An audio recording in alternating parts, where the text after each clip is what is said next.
এসপিকে তো জাহাঙ্গীর খান বললে পরে তবে সে কথা বলবে।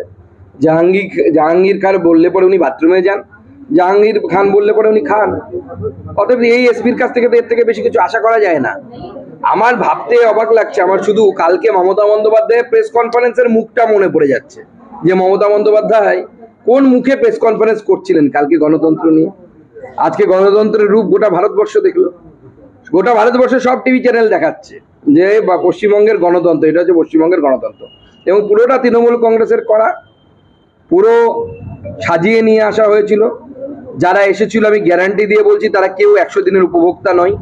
ওদের মধ্যে 50 জনকে খুঁজে দেখাতে পারবে না, যে 10 জনকে খুঁজে দেখাতে পারবে না যারা 100 দিনের কাজ করে।